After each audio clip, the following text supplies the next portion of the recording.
Corona virus खां बचो ऐं एहतियात कयो। अचो त ॾिसूं था वज़ीर आला सिंध सैयद मुराद अली शाह जी ही जारी कयल। प्यारा भाइरों ऐं भेनरों, अस्सलाम वालेकुम।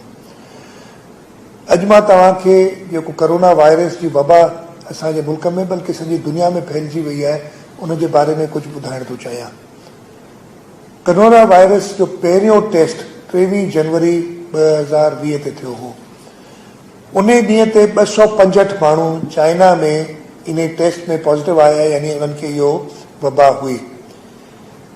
पहिरें ॾींहं खां वठी लख माण्हू पहुचण ताईं सॼी दुनिया में 44 ॾींहं लॻा ऐं 7 मार्च ते सॼी दुनिया में लख माण्हू इन मर्ज़ में मुब्तला थी विया। लख खां 2 लखनि थियण में रुगो 11 ॾींहं लॻा। 18 मार्च ते सॼी दुनिया में 2 लख माण्हू इन वबा में मुब्तला हुआ। कल्ह राति ताईं 2,73,000 माण्हू इन वबा में मुब्तला हुआ।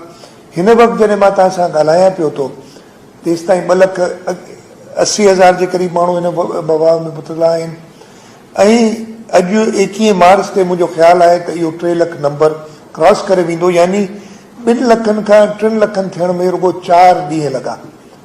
पाकिस्तान में बि असां वटि पहिरियों केस 26 फरवरी ते आयो ऐं इन ई तरीक़े सां इहो वधे पियो थो। इन में जेके मर्ज़ में मुब्तला आहिनि माण्हू वधनि था पिया। मां तव्हांखे इहो ॿुधाइणु चाहियां त वबा फैले कीअं थी।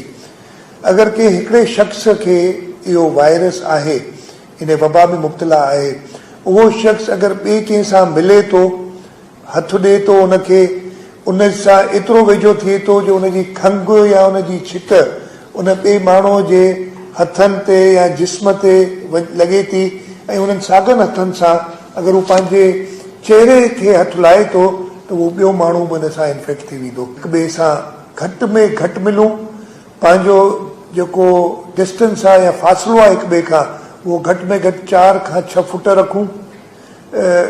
इहो ॿियो बि हिकिड़ो इन मर्ज़ जी ट्रांसमिशन थिए थी त अगरि कोई हिकिड़े शख़्स खे इहो मर्ज़ आहे ऐं उहो कंहिं जॻह खे हथु लाहे थो ऐं ॿियो शख़्स वञी उन साॻी जॻह खे हथु लाहे थो कुझु कलाकनि जे अंदरि, त इहो मर्ज़ उन जे थ्रू बि अची थो वञे जॾहिं उहो ॿियो शख़्स पंहिंजे चहिरे खे हथु लाहींदो।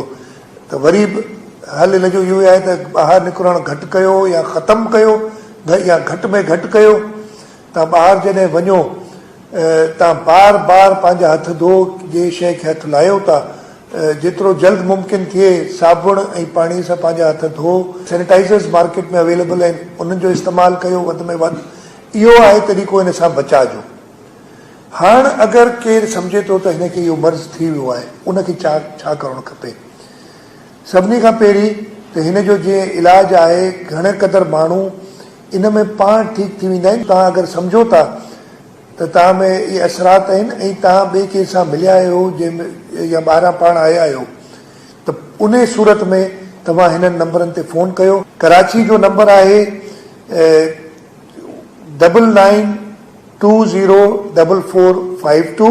ॿियो नंबर आहे 99206565 ऐं हिकिड़ो मोबाइल नंबर आहे 0316 01117।